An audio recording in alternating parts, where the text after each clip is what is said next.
Hello everyone, welcome to our online learning platform जिसका नाम है लेट्स स्टडी इंडिया। तो जैसे कि हम डिफरेंट टेरिडोफाइट्स की डिटेल्ड स्टडी कर रहे थे, उसके इंटरनल स्ट्रक्चर, एक्सटर्नल स्ट्रक्चर, साथ ही साथ उसके जो भी रिप्रोडक्टिव पार्ट थे या जो उसका रिप्रोडक्शन का प्रोसेस था, दैट मीन्स उसके पूरी लाइफ साइकिल के बारे में हम डिटेल्ड स्टडी कर रहे थे। उसी सीरीज़ में आज हम एक नए टेरिडोफाइट के बारे में पढ़ने वाले हैं जिसका नाम है ऑफियोग्लॉसम। ठीक है, तो इस टेरिडोफाइट के जो फीचर्स हैं या कैरेक्टर हैं उसको हम जो है पढ़ेंगे। सबसे पहले क्या है कि इसका इंटरनल स्ट्रक्चर और एक्सटर्नल स्ट्रक्चर, इन चीज़ों के बारे में पढ़ेंगे। ये आपका पार्ट फर्स्ट में रहेगा जो आज होगा कंप्लीट, और पार्ट सेकंड में जो है इसके आगे का प्रोसेस, दैट मीन्स आपका इसका जो लाइफ साइकिल है पूरा, उसकी स्टडी करेंगे। ठीक है, तो चलिए सबसे पहले हम पार्ट फर्स्ट के बारे में देखते हैं कि क्या क्या चीज़ें इसके अंदर हैं और कौन कौन चीज़ों को, किस किस चीज़ों को हमें जो है डिटेल में पढ़ना है। तो इंटरनल स्ट्रक्चर को पढ़ेंगे, सिस्टमेटिक पोजीशन को पढ़ेंगे, एक्सटर्नल स्ट्रक्चर को पढ़ेंगे। दैट मीन्स आपका इसका प्लांट बॉडी के बारे में हम डिटेल में स्टडी करने वाले हैं। तो सबसे पहले इसका सिस्टमेटिक पोजीशन का देख लेते हैं, या फिर कहिए तो क्लासिफिकेशन, उसको जो है सबसे पहले देख लेते हैं। तो इसका सब डिवीज़न है, सब डिवीज़न जो है इसका वो है टेरोप्सिडा, क्लास यूस्पोरेंजिएट, कंडीशन होता है यूस्पोरेंजिएटी, ऑर्डर है ऑफियोग्लॉसेल्स और फैमिली है ऑफियोग्लॉसेसी। ठीक है, तो इस तरीके से इसका सिस्टमेटिक पोजीशन है, मीन्स कि कह सकते हैं कि इसका क्लासिफिकेशन। अब आगे चलते हैं और देखते हैं जो इसका मेन चीज़ हमें जो देखना है, यानी कि इसका कैरेक्टरिस्टिक्स देखना है, साथ ही साथ जो है आपके internal as well as external structure को हमें डिटेल में स्टडी करनी है। तो genus Ophioglossum is represented by 30 to 50 species, लगभग 30 से 50 स्पीसीज जो है इसकी पाई जाती हैं ऑफियोग्लॉसम की, जो कि वाइडली डिस्ट्रीब्यूटेड है in tropical and temperate region. तो दोनों ही रीजन में देखा जाए कि या तो आप ट्रॉपिकल रीजन को ले लीजिए या टेम्परेट रीजन को, जैसे भी कंडीशन को ले लीजिए, दोनों ही जगह पे जो है ये पाए जाते हैं। ट्रॉपिकल रीजन मीन्स कहने का कि ऐसी जगह जहाँ की जो कि इक्वेटोरियल एरिया के पास एरिया होता है, रीजन होता है, मीन्स कहने का कि जहाँ रेनफॉल बहुत ज़्यादा होता है एज वेल एज आपका टेम्परेचर हाई होता है। तो ऐसे ट्रॉपिकल कंडीशन में भी ये ग्रो करते हैं। और इसके साथ ही साथ आपका जो टेम्परेट रीजन है, मीन्स कहने का कि जहाँ पे क्या होता है कि आपका टेम्परेचर ना तो बहुत ज़्यादा होता है और जो है आपका ना ही बहुत कम होता है, मीन्स ना तो वहाँ बहुत ज़्यादा ठंडी पड़ती है और ना ही बहुत गर्मी पड़ती है। आपका कह सकते हैं कि जो आर्कटिक रीजन होता है और जो आपका ट्रॉपिकल रीजन होता है, इन दोनों के बीच का जो रीजन होता है वो टेम्परेट रीजन होता है। तो ये दोनों ही रीजन में या तो आप ट्रॉपिकल रीजन को ले लीजिए या आप टेम्परेट रीजन को ले लीजिए, दोनों ही रीजन में जो है आपके ये प्लांट ग्रो करते हैं, अच्छे से पाए जाते हैं पूरे वर्ल्ड में। These are perennial herbs of moderate size. ये क्या होते हैं? पेरेनियल हर्ब्स होते हैं। जैसे कि आप जानते हैं ना कि डिफरेंट जो है टाइप में डिवाइड किया गया है, जैसे कि आपका एनुअल, बाइनियल, पेरेनियल, तो उस तरीके से ये पेरेनियल है, पेरेनियल प्लांट्स होते हैं। मीन्स कि आपका क्या है, ये 2 साल से ज़्यादा दिनों तक जो है ये जिंदा रहते हैं, तो ये पेरेनियल है और हर्ब होते हैं। हर्ब मीन्स कि आपकी इनकी प्लांट बॉडी जो है हर्बेशियस होती है, छोटी प्लांट बॉडी होती है, पतला स्टेम होता है, और जो है जैसे ट्रंक वगैरह का डेवलपमेंट यहाँ नहीं होता है, हर्ब लाइक प्लांट बॉडी आपकी इसकी पाई जाती है। तो एक पेरेनियल हर्ब है, मीन्स कई सालों तक रहता है, और साथ ही साथ इसकी प्लांट बॉडी जो होती है वो काफ़ी स्मॉल होती है। तो इस तरीके का कैरेक्टर ये शो करता है। Growing luxuriantly in soil rich in organic matter, तो ऐसी जगहों पे बहुत ज़्यादा ग्रो करता है जहाँ ऑर्गेनिक कंटेंट ज़्यादा है। दैट मीन्स कह सकते हैं कि ऑर्गेनिक मैटर जहाँ ज़्यादा है वहाँ पे ये जो है ज़्यादा ग्रो करते हैं। Ophioglossum palmatum and Ophioglossum pendulum are 2 epiphytic species of genus. तो इसके 2 एपिफिटिक स्पीसीज भी हैं। एपिफिटिक स्पीसीज दैट मीन्स कि जो किसी दूसरे प्लांट के ऊपर ग्रो करते हैं, बट उस प्लांट से जो है वहाँ से वो कुछ लेते नहीं हैं, वो जो है सिर्फ उनको एक सबस्ट्रेटम चाहिए, इसके लिए वो जो है उस पर्टिकुलर प्लांट पे ग्रो करते हैं। उनको जो भी न्यूट्रिएंट कंटेंट या जो कुछ भी चाहिए वो या तो इन्वायरमेंट से ले लेते हैं, या तो वो प्लांट जिस पे वो ग्रो कर रहे हैं उस पर कुछ डिपोजिशन वगैरह है उससे ले लेते हैं। ठीक है, तो एज ए एपिफाइट भी ये ग्रो करते हैं। इसके 2 स्पीसीज जो हैं वो एपिफिटिक स्पीसीज हैं। ठीक है, ऑफियोग्लॉसम की। अब आगे चलते हैं और इसके बारे में देखते हैं जो कि हमें देखना है मेन चीज़, यानी कि इसका स्पोरोफिटिक प्लांट बॉडी। तो स्पोरोफिटिक प्लांट बॉडी के बारे में हम क्या पढ़ेंगे कि एक्सटर्नल फीचर देखेंगे और इंटरनल फीचर, यानी कि एक्सटर्नल स्ट्रक्चर को देखेंगे कि बाहर से देखने में उसकी प्लांट बॉडी कैसी है या किन किन पार्ट्स में डिवाइडेड है। फिर उन पार्ट्स का जो है हम इंटरनल स्ट्रक्चर यानी इंटरनल फीचर देखेंगे कि अंदर से अगर हम उसको पर्टिकुलर आपका जो रूट है, राइजोम है या जो कुछ भी है, लीफ है, तो उसका टीएस कट करके उसके अंदर का स्ट्रक्चर देखेंगे कि उसके अंदर जो है किस तरीके का स्ट्रक्चर पाया जा रहा है। दैट मीन्स कि किस तरीके का वैस्कुलर बंडल है या स्टील है, किस तरीके का कॉर्टेक्स रीजन है। तो ये ये सब कुछ जो है हम इंटरनल स्ट्रक्चर में देखेंगे। एक्सटर्नल स्ट्रक्चर में जो है हम उसको बाहर से देखेंगे कि कैसा उसका स्ट्रक्चर पूरा दिखाई दे रहा है। तो सबसे पहले क्या देख लेते हैं, एक्सटर्नल मॉर्फोलॉजी देख लेते हैं, या कह सकते हैं कि एक्सटर्नल स्ट्रक्चर को देख लेते हैं। Sporophyte is differentiated into stem, leaves and roots. अगर स्पोरोफाइट को देखें मीन्स आप जानते हैं कि इनकी मेन प्लांट बॉडी टेरिडोफाइट्स की कैसी होती है, स्पोरोफिटिक होती है। तो देख लेते हैं कि जो इसका स्पोरोफिटिक प्लांट बॉडी है वो किन पार्ट्स में डिवाइडेड है, मीन्स कि आपका क्या क्या पार्ट इसके हैं, कौन कौन से पार्ट आपके इसके पाए जाते हैं। तो उसमें क्या है, स्टेम, लीव्स और रूट, ये 3 पार्ट जो हैं इन 3 पार्ट्स में डिवाइडेड है। एक स्टेम रहेगा, स्टेम वाला रीजन, रूट रहेगा और लीफ रहेगा। ये तीनों पार्ट जो है आपको पाए जाएंगे। अब इन्हीं तीनों पार्ट के बारे में हमें पढ़ना है कि स्टेम का स्ट्रक्चर कैसा होता है, लीफ का स्ट्रक्चर कैसा होता है और रूट का स्ट्रक्चर कैसा होता है। ठीक है, तो सबसे पहले हम देख लेते हैं स्टेम के बारे में कि जो है स्टेम इसका किस तरीके का दिखाई देता है। Stem is represented by a small upright subterranean rhizome. अगर स्टेम को कंसीडर करते हैं तो स्टेम जो है वो क्या है कि छोटा होता है साइज में और अपराइट होता है, मीन्स कहने का कि ये जो है कुछ इस तरीके से अपराइट ऊपर की तरफ जो है ऐसे दिखाई देगा। और जो है ये क्या होता है, छोटा होता है और सबटेरेनियन राइजोम है।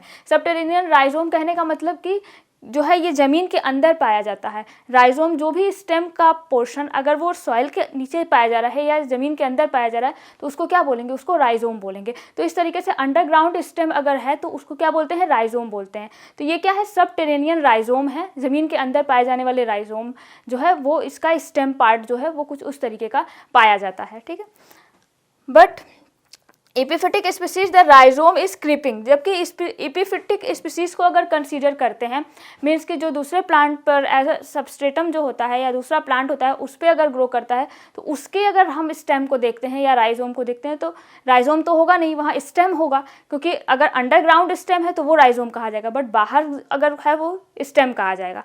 तो जो स्टेम है उसका वो कैसा होता है, वो जो है आपका कैसा होता है, क्रीपिंग होता है। मीन्स कि आपका क्या होता है, क्रिप करते हुए चढ़ता है, क्योंकि उसको कोई सबस्ट्रेटम के ऊपर चढ़ना है। तो जो बाहर वाला राइजोम कहिए या स्टेम कहिए जो एपिफिटिक है तो वो क्या होता है, वो क्रिप करके चढ़ेगा। साथ ही साथ वहाँ डॉर्सीवेंट्रल जो है कंडीशन दिखाई देती है। डॉर्सीवेंट्रल कंडीशन कहने का मतलब कि उसका जो डॉर्सल साइड होगा वो कुछ अलग तरीके का दिखाई देगा और वेंट्रल साइड जो है उसका कुछ अलग तरीके का दिखाई देगा। जैसे आप डॉर्सीवेंट्रल लीफ को देखें ना, उसी तरीके की कंडीशन यहाँ पे शो होती है कि डॉर्सल जो साइड है वो अलग तरीके का स्ट्रक्चर शो करेगा और वेंट्रल साइड जो है वो कुछ अलग तरीके का स्ट्रक्चर जो है वो शो करेगा। तो इस तरीके के जो कुछ कैरेक्टर हैं वो एपिफिटिक स्पीसीज में कुछ अलग दिखाई देंगे और जो आपका ऐसे नॉर्मल जो है प्लांट उनके अंदर कुछ अलग तरीके का दिखाई देगा। मीन्स आपका नॉर्मल प्लांट कहने का क्या मतलब कि जिनका राइजोम या जो स्टेम है वो अंडरग्राउंड है, तो उनके में क्या अंडरग्राउंड है तो वहाँ डॉर्सल वेंट्रल का कोई कॉन्सेप्ट ही नहीं है। जबकि जो आपका अगर एपिफिटिक स्पीसीज है तो वहाँ डॉर्सल और वेंट्रल साइड शो हो रहा है कि जो आपका जो सबस्ट्रेटम है उससे जो उसके कॉन्टेक्ट में जो एरिया है वो आपका वेंट्रल होगा और जो बाहर के साइड एरिया है वो आपका डॉर्सल होगा। तो इस तरीके से डॉर्सल वेंट्रल साइड दोनों ही अलग अलग दिखाई देंगे आपके किस में, जो एपिफिटिक स्पीसीज हैं या एपिफिटिक जो ये ऑफियोग्लॉसम के स्पीसीज हैं उनके अंदर ऐसा फीचर जो है वो देखने को मिलता है। Branches usually develop from the buds present in axil of leaves. तो अगर ब्रांचेज को कंसीडर किया जाए तो ये जो है वो कहाँ से निकलते हैं, जो लीफ के एक्सिल पाए जाते हैं। लीफ जो है आपका ये मान लीजिए लीफ है इस तरीके से, ठीक है। तो लीफ के जो एक्सिल पाए जाते हैं यहाँ पे ये बर्ड्स का डेवलपमेंट होता है और इन बर्ड्स से ही जो है आपका ब्रांचेस जो है निकली हुई दिखाई देती है या यहीं से जो है ब्रांचेस निकलती हैं, ठीक है। तो इस तरीके का ब्रांचेस कहाँ से पाई जाती हैं, कहाँ से निकलती हैं, वो चीज़ आपको यहाँ दिख रहा है, ठीक है। अगर प्लांट बॉडी को देख ले तो 2 स्पीसीज जो है ऑफियोग्लॉसम की उसके प्लांट बॉडी को यहाँ शो किया गया है। कुछ इस तरीके का स्ट्रक्चर शो होता है। आपका जो है राइजोम है, यहाँ राइजोम से आपका जो है अपराइट ये इस तरीके से पेटियोल निकला है, ये पेटियोल है, ठीक है। पेटियोल क्या होता है, पेटियोल जिससे लीफ अटैच होता है, लीफ और स्टेम के बीच का पार्ट। मीन्स कि आपका लीफ जो है वो स्टेम से पेटियोल के थ्रू अटैच होता है। तो इस तरीके से ये पेटियोल दिखाई दे रहा है और ये जो है आपका लैमिना या कह सकते हैं कि लीफ का जो एरिया है जो मतलब ब्लेड कहते हैं या जो कुछ भी लैमिना है इसका लीफ का वो है, ठीक है। तो इस तरीके से स्ट्रक्चर शो हो रहा है। यहाँ राइजोम है नीचे और राइजोम से क्या निकलते हैं, रूट्स निकलते हैं। इन्हीं राइजोम से रूट निकलेंगे और रूट जो है जो भी न्यूट्रिएंट वगैरह एब्जॉर्प्शन का, मिनरल एब्जॉर्प्शन का, उसका काम जो है ये रूट्स करते हैं। तो इसकी प्लांट बॉडी जो है वो कुछ इस तरीके की दिखाई देती है। 3 आपकी स्पीसीज यहाँ ली गई हैं। कौन कौन सी है, ऑफियोग्लॉसम वुल्गेटम, ऑफियोग्लॉसम पेंडुलम और ऑफियोग्लॉसम पामेटम। ठीक है, तो इन तीनों स्पीसीज के स्ट्रक्चर देखिए कितने वेरी कर रहे हैं, कितना अलग अलग टाइप का स्ट्रक्चर आपको यहाँ दिखाई दे रहा है प्लांट बॉडी का। तो अगर इसको देखें, कंसीडर करें, तो यहाँ पे आपको देख रहे हैं कि लैमिना जो है कुछ इस तरीके से पाया जा रहा है। इतने मतलब ब्रॉड वे में लैमिना नहीं दिखाई दे रहा है, इतना फैला हुआ चौड़ा लैमिना नहीं दिखाई दे रहा है। और अगर पामेटम को देखा जाए, कंसीडर किया जाए, तो यहाँ पे भी जो है आपका लैमिना कुछ इस तरीके से, बड़े बड़े लैमिना जो है, लीफ के लैमिना, वो कुछ उस तरीके से दिखाई दे रहे हैं। ठीक है, ये आपका जो है स्पाइक है,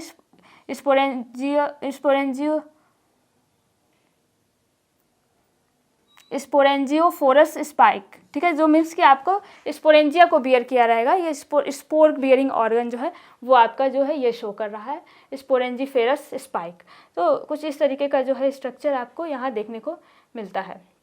अब हम देख लेते हैं लीव्स को, कि ये जो लीफ पाई जा रही है इनके अंदर, ऑफियोग्लॉसम के अंदर, वो किस तरीके की है या देखने में उनका स्ट्रक्चर कैसा होता है, क्योंकि आप देख रहे हैं ना कि लीफ कितने तरह से वैरी कर रहा है, कितना इनका स्ट्रक्चर अलग अलग तरीके का दिखाई दे रहा है।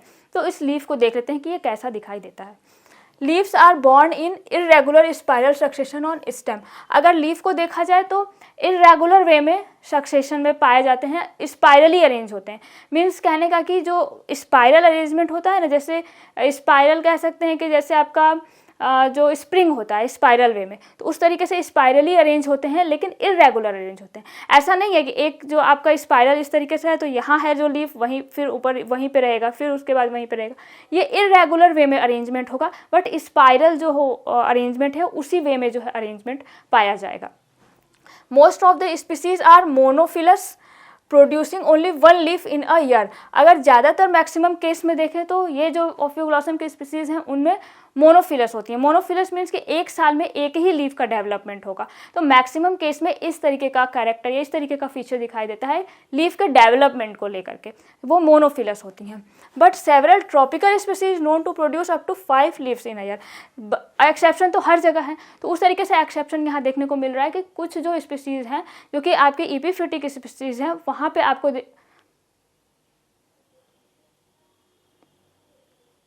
एक्सेप्शन तो हर जगह देखने को मिल रहा है। तो यहाँ देखेंगे कि आपके कुछ जो स्पीसीज़ हैं वहाँ, जैसे कि आपके ट्रॉपिकल रीजन की जो स्पीसीज़ हैं वहाँ पे क्या है कि एक साल में 5 जो है लीफ आपकी दिखाई देंगी। मोनोफिलस कंडीशन में क्या था कि एक ही लीफ दिखाई दे रही है एक साल में, बट यहाँ क्या है कि जो है 5 लीफ दिखाई दे रही है। तो ये एक्सेप्शनल केसेस भी आपको देखने को मिलेंगे। ठीक है, leaves are simple and petiolate. अगर लीफ को देखा जाए तो सिंपल लीफ पाई जाती हैं, कोई भी कंपाउंड स्ट्रक्चर शो नहीं हो रहा है, कंपाउंड लीफ नहीं पाई जाती है। मीन्स कंपाउंड लीफ आप जानते हैं ना कि जैसे लीफलेट्स, लीफ जो है लीफलेट्स में डिवाइड हो रहा है, फिर पिन्नेट कंपाउंड लीव्स होते हैं, बाई पिन्नेट, ट्राई पिन्नेट। तो इस तरीके की जो है कंपाउंड स्ट्रक्चर लीफ का नहीं पाया जाता है, सिंपल सा लीफ होता है और वो क्या होता है, पेटियोलेट होता है। दैट मीन्स वहाँ पेटियोल पाया जा रहा है। आप देख रहे हैं कि कितना लंबा पेटियोल देखने को मिल रहा है, तो जो है पेटियोल पाया जा रहा है और पेटियोल के थ्रू जो लीफ है वो आपके स्टेम से अटैच पाई जा रही है। ठीक है, तो इस तरीके का स्ट्रक्चर ये शो करते हैं। द लैमिना में भी पामेटली लोब्ड। अगर लैमिना को देखा जाए तो या तो वो पामेटली लोब्ड होंगे। पामेटली लोब्ड मीन्स कहने का कि क्या, कि मान लीजिए कि पामेट लीफ पाई जाती हैं। कैसी होती हैं वो, जैसे आप पूरा ये लीफ है, ये कुछ हाथ के पंजे की तरह ऐसे बट गई रहती हैं। ठीक है, जैसे आपका हाथ का पंजा दिखाई देता है ना, उसी से इसका नाम लिया गया है। पाम होता है हाथ का पंजा, उसी तरीके से ये पामेटली लीफ होती हैं, कुछ इसी तरीके से लोब्स में बटी होती हैं। ये पूरा लीफ का लैमिना जो है इस तरीके से लोब्स में बटा होता है। तो इसी के आधार पर इसका पामेटम, इसके स्पीसीज का नाम भी दे दिया गया है। तो इस तरीके से ऑफियोग्लॉसम पामेटम में पामेटली लीफ पाई जाएंगी। नाम से कोरिलेट करके आप देख सकते हैं और उसको याद कर सकते हैं कि पामेटली लीफ पाई जाती है किसमें, पामेटम में। सिंपली लेंसियोलेट, लेंस के फॉर्म में लीफ पाई जा रही हैं, तो लेंसियोलेट कंडीशन पाई जा रही है। मीन्स कि आपका जो है कुछ इस तरीके से लीफ पाई जाएगी। आपका ये जो एरिया रहेगा नीचे का ब्रॉड रहेगा और ऊपर जाते जाते जो है आपका कुछ इस तरीके से पतला हो जाएगा। तो लेंसियोलेट भी लीफ पाई जाती हैं। वो किस में पाई जाती हैं, ऑफियोग्लॉसम वुल्गेटम में। और लीनियर लीफ पाई जाती है, मीन्स पतली जो है ऐसे लीनियर वे में लीफ पाई जाती हैं। तो ये आपकी जो है पेंडुलम जो स्पीसीज है इसकी ऑफियोग्लॉसम की, उसके अंदर जो है लीनियर लीफ पाई जा रही है। तो लीफ के स्ट्रक्चर में, लीफ के लैमिना के स्ट्रक्चर में भी वेरिएशन देखने को मिल रहा है। वो भी जो है कई तरह की स्ट्रक्चर शो कर रहे हैं। वेनेशन इज रेटिकुलेट, अगर लीफ का वेनेशन देखा जाए तो रेटिकुलेट वेनेशन होता है, जैसे कि आपका डाइकॉट लीफ में पाया जाता है, तो इस तरीके से रेटिकुलेट वेनेशन पाया जाता है। जैसे मीन्स कहने का कि जो है रेटिकुलेट वे में जाल की तरह पूरा वेनेशन इसमें पाया जाता है, ठीक है। तो इस तरीके का कैरेक्टर यहाँ देखने को मिलता है। In Ophioglossum the development of leaves takes place about 4 to 5 year. अगर ऑफियोग्लॉसम में देखा जाए तो लीफ का डेवलपमेंट में लगभग 4 से 5 साल लगते हैं। मीन्स कि आप कह सकते हैं कि कितना लंबा टाइम लग रहा है सिर्फ लीफ को बनने में। तो इस तरीके से डेवलपमेंट का प्रोसेस भी काफ़ी लंबा हो रहा है। मीन्स लीफ के डेवलपमेंट में काफ़ी टाइम टेकिंग है, वो काफ़ी लंबा समय ले रहा है। Circinate vernation, spiral coiling of young leaves, a characteristic feature of fern is absent. यहाँ क्या है, ऑफियोग्लॉसम के केस में जो है सर्सिनेट जो वर्नेशन होता है वो नहीं पाया जाता है। वर्नेशन क्या होता है आप आई थिंक जानते हैं या नहीं जानते हैं तो मैं बता देती हूँ। वर्नेशन क्या होता है कि जो लीफ बर्ड्स होते हैं, मीन्स कि आपका लीफ का जब डेवलपमेंट होता है तो डेवलपिंग लीफ जो होती हैं वो बर्ड के अंदर होती हैं, तो उनका जो है अरेंजमेंट जिस तरीके से होता है उसको वर्नेशन कहते हैं। ये मैक्सिमम आपको फर्न्स के केस में देखने को मिलेगा। तो उसमें क्या होता है कि वो अलग अलग तरीके से उस लीफ बर्ड के अंदर लीव्स पाई जाती हैं, तो उसी चीज़ को बोलते हैं वर्नेशन। यहाँ सर्सिनेट वर्नेशन जो है आपको मैक्सिमम फर्न्स के केस में देखा जाएगा कि उसका टिप जो है कुछ इस तरीके से अंदर की तरफ मुड़ा रहता है, ठीक है, लीफ का। तो इस तरीके का वर्नेशन आपको यहाँ ऑफियोग्लॉसम के केस में देखने को नहीं मिलता है, बट अगर आप मैक्सिमम फर्न्स को कंसीडर करते हैं वहाँ देखते हैं तो वहाँ ऐसा ही सर्सिनेट वर्नेशन देखने को मिलता है। अब अगर इसके स्ट्रक्चर को देखा जाए तो कुछ इस तरीके का स्ट्रक्चर शो होता है इसके प्लांट बॉडी का स्ट्रक्चर। यहाँ राइजोम है नीचे दिखाई दे रहा है, पहले भी आप इस तरीके का स्ट्रक्चर देख चुके हैं। इसी राइजोम से नीचे रूट्स निकले हुए पाए जा रहे हैं जो कि आपके जो है एब्जॉर्प्शन का जो फंक्शन है उसको परफॉर्म करते हैं। फिर आपका ये पेटियोल है और इससे जो है आपका लीफ इस तरीके से लगा हुआ है, ठीक है। यहाँ फर्टाइल स्पाइक दिख रहा है। फर्टाइल स्पाइक क्या कह सकते हैं कि जो स्पोर्ट्स को बियर करता है, तो वो फर्टाइल जो ऑर्गन है वो है। और आपके जो ये फर्टाइल स्पाइक्स यहाँ इसमें कुछ इस तरीके से देखने को मिल रहे हैं, ये लीफ है इसका। तो अलग 2-3 स्पीसीज़ जो हैं उनके स्ट्रक्चर को लिया गया है, लगभग 3 स्पीसीज़ को लिया गया है। और ये जो है आपका यहाँ ये थर्ड स्पीसीज़ जो इसको देख पा रहे हैं, तो यहाँ ये रूट्स निकले हैं राइजोम से और इससे जो है आपका लीफ। तो इस तरीके से जो है लीव्स पाई जा रही हैं इसमें। तो लीफ भी देख पा रहे हैं ना कि कितने अलग अलग तरीके से पाई जा रही है। साथ ही साथ जो है फर्टाइल स्पाइक भी अलग तरीके से देखने को मिल रहा है, आपका पेटियोल भी थोड़ा अलग देखने को मिल रहा है। तो स्पीसीज टू स्पीसीज जो है कैरेक्टर क्या हो रहे हैं, वैरी कर रहे हैं। अब अगर रूट्स को देख लिया जाए कि रूट का स्ट्रक्चर कैसा होता है ऑफियोग्लॉसम के, तो चलिए देख लेते हैं रूट कैसा पाया जाता है। Rhizome bears many thick fleshy adventitious root. अगर देखा जाए तो रूट जो है वो राइजोम से निकल रहा है, थिक है, फ्लैशी है, फ्लैश है उसमें, और साथ ही साथ एडवेंटिशियस रूट है। एडवेंटिशियस रूट मतलब आप जानते होंगे कि वह ऐसा रूट जो कि मेन रेडिकल से ना निकल के प्लांट के किसी दूसरे पार्ट से निकलता है, तो उसको एडवेंटिशियस रूट कहते हैं। तो यहाँ क्या है, राइजोम से रूट का डेवलपमेंट हो रहा है, तो ये कैसा रूट हो गया, एडवेंटिशियस रूट हो गया। तो इस तरीके से एडवेंटिशियस रूट जो है आपको यहाँ देखने को मिलेगा। दे arise singly below each leaf square. Leaf square क्या होता है कि जो लीफ होती है जब टूट के अलग हो जाती है प्लांट से, तो वहाँ एक स्पॉट या निशान छोड़ती है, उसको लीफ स्क्वायर कहते हैं, ठीक है। तो अगर इसको देखा जाए तो ये कहाँ से अराइज होते हैं, रूट जो है जो लीफ स्क्वायर होता है उसके नीचे से अराइज होते हैं, of previous season and the leaf of current season, ठीक है। तो अगर देखा जाए तो या तो ये प्रीवियस सीजन के जो लीफ है वहाँ से अगर अटैच हो, लीफ वहाँ से अलग हो गए हैं, तो वो जो लीफ स्क्वायर छोड़े हैं वहाँ पे या तो उसके नीचे पाए जाएंगे, या तो करंट सीजन के जो लीफ स्क्वायर हैं वहाँ पे या वहाँ के रीजन जो है वहाँ पे आपको देखने को ये मिलेगा। The roots are sparingly branched. या तो रूट को देखा जाए तो बहुत अच्छे से ब्रांचिंग नहीं हो पाई जा रही है, बट थोड़ी बहुत जो है यहाँ ब्रांचेस देखने को मिलेंगी। तो इस तरीके से या तो एकदम अच्छा ब्रांचिंग नहीं है, बट हल्का फुल्का जो है थोड़ी थोड़ी जो है ब्रांचिंग यहाँ देखने को पाई जाती है। When branch the branching is monopodial और डाइकोटोमस। तो अगर देखा जाए तो या तो मोनोपोडियल ब्रांचिंग पाई जाएगी या तो आपका डाइकोटोमस ब्रांचिंग पाई जाएगी। डाइकोटोमस ब्रांचिंग में से आप जानते हैं कि जो आपका सेंट्रल रीजन है वो 2 फॉक लाइक मतलब सेंट्रल एक्सिस है, या तो रूट को कंसीडर करें या तो स्टेम को कंसीडर करें। दोनों ही केस में जब इसका एपिकल रीजन इस तरीके से फॉक्ड हो जाता है या इस तरीके से ब्रांचेस पाई जाती हैं तो इसको कहते हैं हम डाइकोटोमस ब्रांचिंग। मोनोपोडियल ब्रांचिंग में क्या होता है कि आपका सेंट्रल एक्सिस इस तरीके से आगे बढ़ता जा रहा है, मतलब सेंट्रल एक्सिस आपका आगे बढ़ रहा है और साइड साइड से ब्रांचेस निकल रही हैं, तो ऐसी कंडीशन को बोलते हैं मोनोपोडियल ब्रांचिंग। तो यहाँ दोनों ही कंडीशन, या तो ये भी या तो ये भी, दोनों में से कोई भी कंडीशन आपको यहाँ देखने को मिलता है। They are heavily infested with mycorrhiza. तो यहाँ जो है आपको माइकोराइजल एसोसिएशन देखने को मिलेगा, सिम्बायोटिक एसोसिएशन देखने को मिलेगा। आपका कोई फंजाई के साथ यहाँ जो ये प्लांट है उसका एसोसिएशन आपको यहाँ देखने को मिलेगा। सिम्बायोसिस का प्रोसेस होगा, दोनों एक दूसरे से जो है न्यूट्रिएंट वगैरह का एक्सचेंज करेंगे या वहाँ जो है वो पाए जाते हैं। और सिम्बायोसिस का प्रोसेस, या तो कह सकते हैं कि एसोसिएशन में एक दूसरे को हेल्प करते हैं, एक दूसरे के साथ रहते हैं। Root hairs are absent, generally root hair नहीं पाए जाते हैं, या कह सकते हैं कि एब्सेंट ही होते हैं। रूट से जो हेयर्स निकली हुई पाई जाती हैं वो यहाँ देखने को नहीं मिलेंगी ऑफियोग्लॉसम के केस में। इंटरनल स्ट्रक्चर को अब देख लेते हैं। अभी तक आपने सबके एक्सटर्नल स्ट्रक्चर को देखा, आपने राइजोम को देख लिया, साथ ही साथ रूट को देख लिया और लीफ को देख लिया, इसके एक्सटर्नल स्ट्रक्चर को देख लिया। अब हम इन्हीं के इंटरनल स्ट्रक्चर को देखेंगे, मीन्स आप टीएस कट करेंगे और इसके इंटरनल स्ट्रक्चर को देखेंगे कैसा स्ट्रक्चर ये शो करते हैं।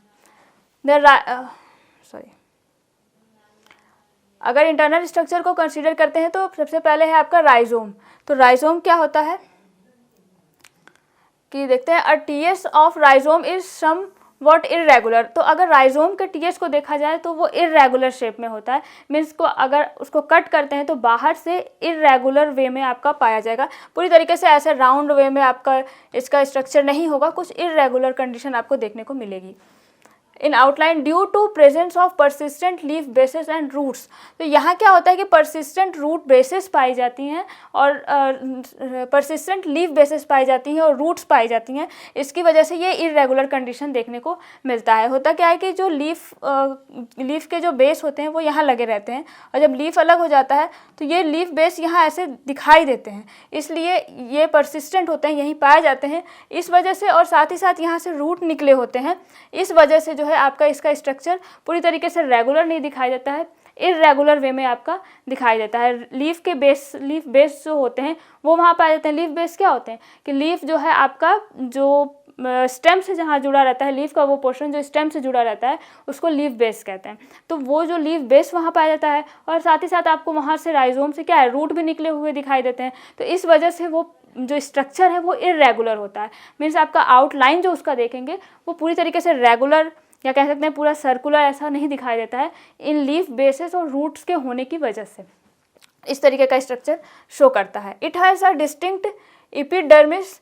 अगर यहाँ देखा जाए तो यहाँ डिस्टिंक्ट एपिडर्मिस पाया जाता है, आपकी एपिडर्मल लेयर पाई जाएगी सबसे बाहर की तरफ, जैसे कि नॉर्मल कंडीशन में पाई जाती है। अब parenchymatous, cortex and central steel, तो ये जो तीनों चीज़ें पाई जाती हैं। आपका पैरेनकाइमेटस सेल्स का बना या पैरेनकाइमा का बना क्या पाया जाएगा, पैरेनकाइमा का बना आपका कॉर्टेक्स रीजन पाया जाएगा, और आपका साथ ही साथ सेंट्रल रीजन में स्टील पाया जाएगा। स्टील का मतलब कि आपका जाइलम और फ्लोएम। तो इस तरीके से ये तीन पार्ट जो है आपको देखने को मिलेगा इसके टीएस कट करने पे, मीन्स आपका जो राइजोम है उसका अगर टीएस कट करते हैं तो ये तीनों स्ट्रक्चर आपको देखने को मिलेगा। सिंगल लेयर्ड एपिडर्मिस, अगर एपिडर्मिस को देखा जाए तो एक ही लेयर की पाई जाती है। No stomata in epidermis, epidermis में स्टोमेटा प्रेजेंट नहीं होते हैं, स्टोमेटा यहाँ नहीं पाए जाएंगे। The cortex exclusively composed of thin walled parenchymatous cells. तो जनरल चीज़ है कि आपका कॉर्टेक्स जो है thin walled simple parenchymatous cells की बनी होती है, किसी भी तरीके का हाइपोडर्मिस या इस पैरेनकाइमेटस सेल्स का अरेंजमेंट वहाँ नहीं पाया जाता है। साधारण सी जो है पैरेनकाइमेटस सेल्स का बना हुआ आपका कॉर्टेक्स रीजन देखने को मिलता है। In older parts of rhizome a periderm is present. अगर पुराने पार्ट को देखें राइजोम के तो वहाँ पेरीडर्म देखने को मिलता है। पेरीडर्म क्या होता है कि जो आपका स्टेम होता है या राइजोम होता है तो उसके बाहर की जो सेल्स होती हैं आपकी एपिडर्मल सेल या बाहर की सेल होती हैं जो वो थोड़ी डिवाइड करके मोटी सेल्स बना लेती हैं, मोटी लेयर बना लेती हैं, जो कि अंदर के जो टिश्यू हैं उसको प्रोटेक्ट करने का काम करती हैं। तो इस तरीके से जो है आपका एक पेरीडर्म का डेवलपमेंट होता है और वो पेरीडर्म अंदर के जो सेल्स हैं उसको प्रोटेक्ट करने का काम करती हैं। तो वो यहाँ आपको देखने को मिलेगा in outer region of cortex, but there is no functional cork cambium. But यहाँ कॉर्क कैम्बियम प्रेजेंट नहीं होता है।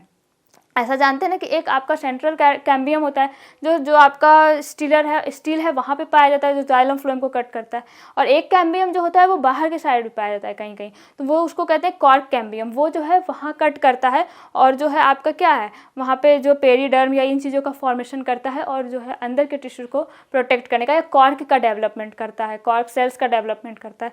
तो उस तरीके से कॉर्क कैम्बियम आपको यहाँ पर देखने को नहीं मिलेगा। स्टील शो कंसिडरेबल वेरिएशन, अगर स्टील को देखते हैं तो यहाँ बहुत वेरिएशन देखने को मिलेगा, कई टाइप के स्टील्स आपको यहाँ देखने को मिलेंगे।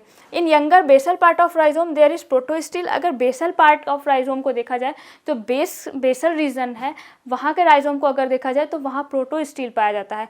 प्रोटो स्टील कहने का क्या मतलब है कि आपका सेंट्रल रीजन क्या होता है, जाइलम का होता है, और इसके चारों तरफ आपका क्या है, फ्लोएम पाए जाते हैं। तो इस तरीके का सिंपल जो स्टीलर ऑर्गेनाइजेशन होता है, सिंपल स्टील मीन्स आपका प्रोटो स्टील। तो इस तरीके से प्रोटो स्टील आपको यहाँ पे जो आपका राइजोम का बेसल एरिया है वहाँ देखने को मिलता है। However, in upper mature part, pith develops gradually in the center and as such still becomes siphonous steel. और जबकि आपका जो अपर पार्ट के राइजोम का अपर पार्ट देखा जाए तो वहाँ जो है आपका साइफनो स्टील हो जाता है, साइफनो स्टीलिक कंडीशन हो जाती है। कैसे हो जाती है कि जो आपका प्रोटो स्टील है उसमें क्या होता है कि सेंट्रल रीजन जाइलम होता है और उसके बाहर फ्लोएम होता है, तो यहाँ पिथ का डेवलपमेंट होने लगता है और इस तरीके से आपको क्या होता है कि साइफनो स्टीलिक कंडीशन बनने लगती है और साइफनो स्टील बन जाता है वहाँ पे मतलब आपका जो यंगर आपका जो अपर रीजन के जो पार्ट हैं वहाँ पे साइफनो स्टील पाया जाता है और आपका बेसल रीजन जो है आपका उसी राइजोम का वहाँ पे क्या है, वहाँ पे आपका प्रोटो स्टील है। तो राइजोम के जो अलग अलग पार्ट में देखिए तो वहाँ पे भी आपको वेरिएशन देख रहा है, किस में, स्टील में। स्टील आपका जो है दो टाइप के स्टील एक ही प्लांट के अंदर देखने को मिल जा रहे हैं। Since leaves receive their vascular supply from the stele of rhizome, in that region the siphonostele may have one leaf trace।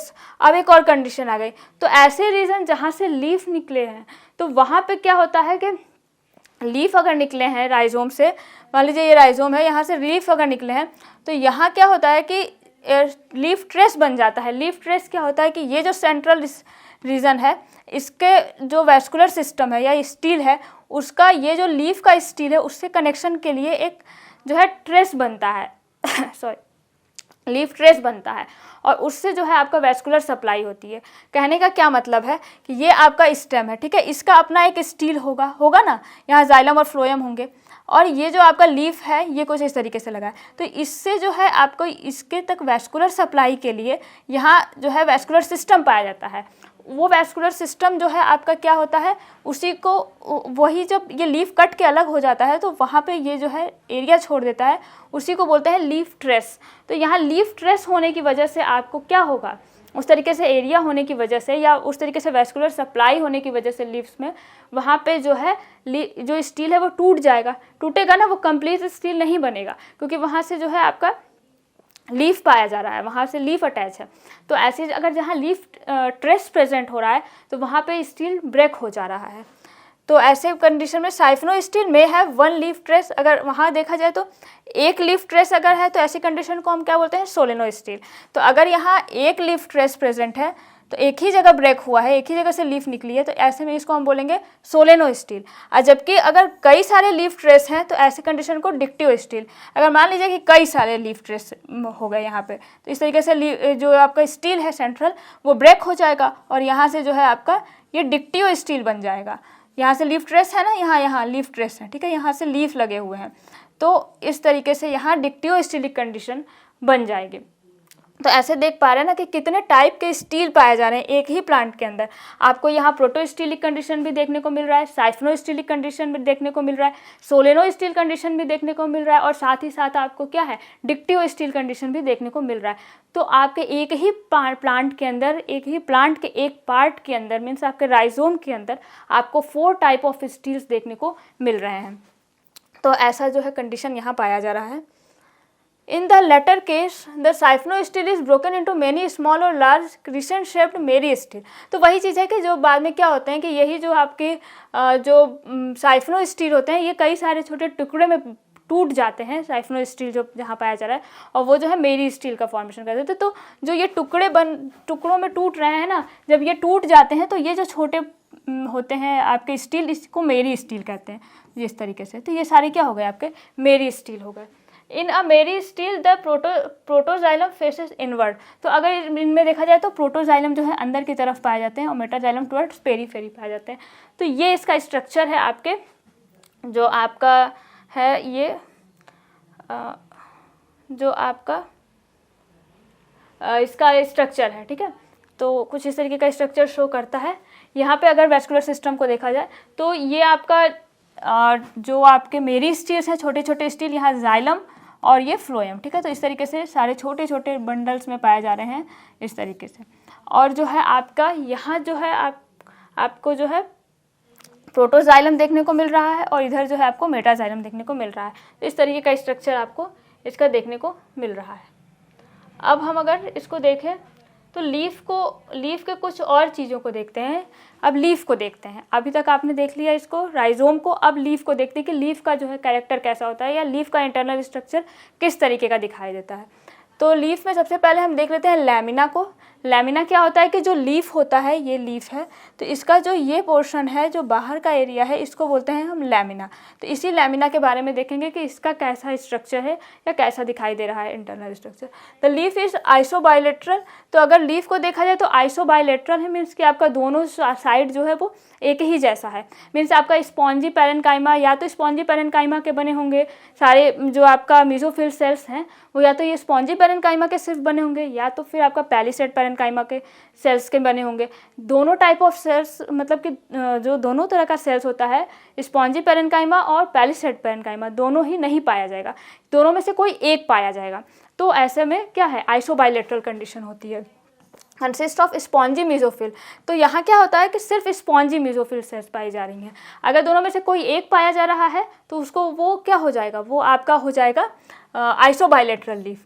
तो यहाँ क्या है, सिर्फ स्पॉन्जी पैरेन्काइमा पाई जा रही है, तो ये क्या हो गया आपका, ये हो गया आपका आइसोबाइलेटरल लीफ। तो सिर्फ spongy mesophyll cells with large intercellular space, और स्पॉन्जी मेसोफिल सेल्स पाई जाती हैं और साथ ही साथ पूरा जो है इंटरसेलुलर स्पेस पाया जाता है। जैसे डाइकोटिलेडनस प्लांट्स को देखें, उनके लीव्स को देखा जाए अगर, तो वहाँ डाइकोट जो लीफ होते हैं उनके अंदर क्या होता है कि दोनों ही टाइप के सेल्स पाई जाती हैं। मीन्स स्पॉन्जी पैरेन्काइमा और जो आपका पैलिसेड होती हैं, दोनों ही टाइप के सेल्स पाई जाती हैं। और वहाँ क्या होता है, डॉर्सी वेंट्रल लीफ पाया जाता है। और जबकि आपका मोनोकॉट कंडीशन में देखा जाए तो वहाँ एक टाइप के सेल्स पाए जाते हैं और वहाँ आइसोबाइलेटरल लीफ पाया जाता है। तो उसी टाइप का कंडीशन यहाँ पाया जा रहा है, आइसोबाइलेटरल लीफ पाया जा रहा है और सिर्फ जो है आपको स्पॉन्जी पैरेन्काइमा देखने को मिल रही है। Large number of vascular bundles are seen vertical section of leaf. अगर वर्टिकल सेक्शन को कट करते हैं तो वहाँ पे बहुत सारे जो है आपको क्या देखने को मिलेंगे, वेस्कुलर बंडल देखने को मिलेंगे। तो large number of vascular bundle आपको यहाँ देखने को मिलेगा। Each bundle is surrounded by bundle sheath, और हर एक बंडल के बाहर एक बंडल शीथ पाई जाती है। बंडल शीथ क्या होती है कि उसके जो आपका सेंट्रल आपका स्टील है या वेस्कुलर बंडल है, उसके बाहर जो है आपका एक सेल की लेयर बन जाती है और वो अंदर जो सेल्स हैं या अंदर जो स्टील है उसको प्रोटेक्ट करने का काम करती है। तो इस तरीके से बंडल शीथ सेल्स पाई जाती हैं। Stomata are uniformly distributed on both the upper and lower surface of erect leaf. तो अगर स्टोमेटा को कंसीडर करते हैं तो आपका अपर और लोअर दोनों ही साइड में जो है यूनिफॉर्म वे में डिस्ट्रीब्यूशन पाया जाता है स्टोमेटा का। ऐसा नहीं है कि सिर्फ किसी एक रीजन पे या अपर रीजन पे स्टोमेटा कम पाया जा रहा है, लोअर रीजन पे ज़्यादा पाया जा रहा है। तो इस तरीके की कंडीशन नहीं होती है। दोनों ही रीजन पे आपका upper as well as lower, दोनों ही रीजन पे आपको स्टोमेटा यूनिफॉर्म वे में बराबर जो है डिस्ट्रीब्यूशन उनका देखने को मिलता है। इस तरीके का कैरेक्टर पाया जाता है इनके अंदर। स्ट्रक्चर को अगर लीफ का देख लिया जाए तो कुछ इस तरीके का स्ट्रक्चर शो करता है। ये यहाँ देखा जाए तो ये आपका अपर एपिडर्मिस है लीफ पे इस तरीके से, और ये आपका लोअर एपिडर्मिस। दोनों ही टाइप के एपिडर्मिस, अपर और लोअर दोनों ही रीजन में एपिडर्मिस प्रेजेंट है। मेसोफिल सेल्स को अगर देखा जाए तो एक ही टाइप के सेल्स से मिलकर के बनी होती हैं। सिर्फ एक तरह के सेल हैं, यहाँ पैलिसेड सेल्स नहीं पाई जा रही हैं, सिर्फ जो है spongy cells, spongy parenchyma cells पाई जा रही हैं। यहाँ आपको इंटरसेलुलर स्पेस देखिए कितना देखने को मिल रहा है, काफ़ी इंटरसेलुलर स्पेस देखने को मिल रहा है। वैस्कुलर बंडल को अगर देखा जाए या स्टील को देखा जाए तो ये क्या है कि कई सारे, यहाँ एक वैस्कुलर बंडल है, ये एक वैस्कुलर बंडल है और ये एक वैस्कुलर बंडल। तो इस तरीके से आपको इसके अंदर बहुत सारे वैस्कुलर बंडल देखने को मिलेंगे और उसके बाहर जो है आपको बंडल शीथ जो है देखने को मिलेगा। पेटियोल, अब पेटियोल के बारे में देखना है। पेटियोल क्या होता है कि जो लीफ होती है वो आपके स्टेम से जिस पोर्शन से जुड़ी होती है उसको पेटियोल कहते हैं। कि मतलब पेटियोल ऐसा पार्ट है जो कि लीफ को स्टेम से, मेन स्टेम से जोड़ने का काम करता है। तो उस पेटियोल के स्ट्रक्चर को देख लेते हैं कि उसका जो है स्ट्रक्चर कैसा दिखाई देता है।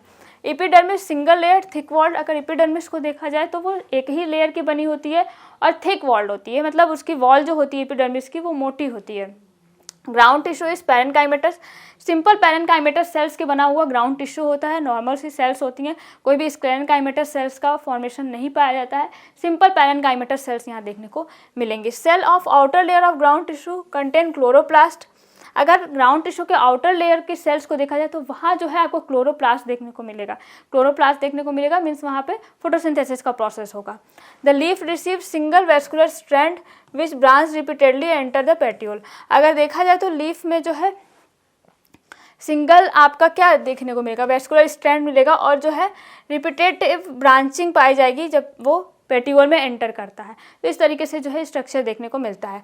TS of basal part of petiole show single median vascular bundle, अगर बेसल पार्ट को देखा जाए पेटियोल के मीन्स कि जो बेसल रीजन है वहाँ के पेटियोल का बेसल रीजन जो है वहाँ का अगर टीएस को देखा जाए तो वहाँ पे क्या देखने को मिलेगा कि वहाँ सिंगल मीडियन वेस्कुलर बंडल, एक ही जो है बीच में वेस्कुलर बंडल देखने को मिलता है।